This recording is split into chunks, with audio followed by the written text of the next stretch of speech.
chiqadi vaqtida deganimda minbar uzr so'rayman. Ayarbay asaka filiali o'rinbosari O'lmasov Jahongir bo'laman. Bizda tadbirkorlar bilan uchrashuvimiz bor. Har bir 2 marta yoki 3 marta viloyat tomonidan qo'yib beriladi. Tadbirkorlarga yig'ilish qilishimizdan maqsad bizni Ayarbay asaka filialida produktlarimiz bor, kredit ajratilgan produktlarimiz bor. Kreditlarimizning turlari mahalla loyihasi, biznesga birinchi qadam, PK60, PK61, 312 prezident qarori bo'yicha. PK60 nima, PK61 nima desanglar, bu 18 yoshdan 30 yoshgacha bo'lgan yoshlarga 100 million so'mdan 300 million so'mgacha kredit ajratilish, bundan tashqari PK312 tadbirkor rivojlantiraman degan tadbirkorlar 6 oy yoki 1 yil aylanmalar bo'lgan bo'lsa 100 million so'mgacha bezarok beramiz.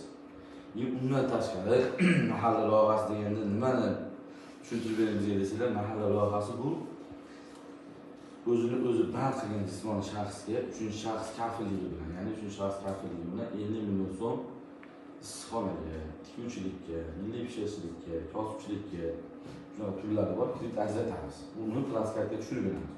Buni foizlari qanday desanglar, ayollarga 23%, erkaklarga 25%.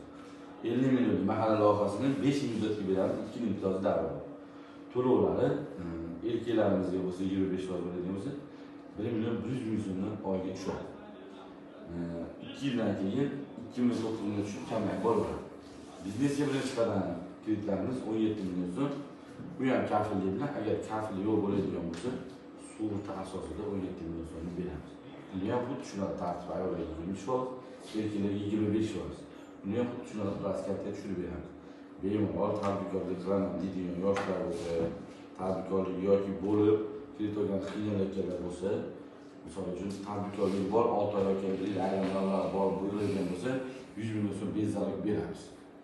Yoshlarga ham bemalol tadbirkorlik qilaman deydigan bo'lsanglar, tadbirkorlik 100 million so'mdan 300 million so'm bemalol olsanglar bo'ladi. PK61 bo'yicha olsanglar bo'ladi. Bemalol murojaat qilib, Agrobankka menga uchrasanglar, bir qator kartinglar tekshiramiz, pasportlarni, kartinglar kredit tarixini yaxshi kelgan bo'lsa, hech qanday masala yo'q, e'tibor so'zsiz beramiz. Savollar yo'qmi?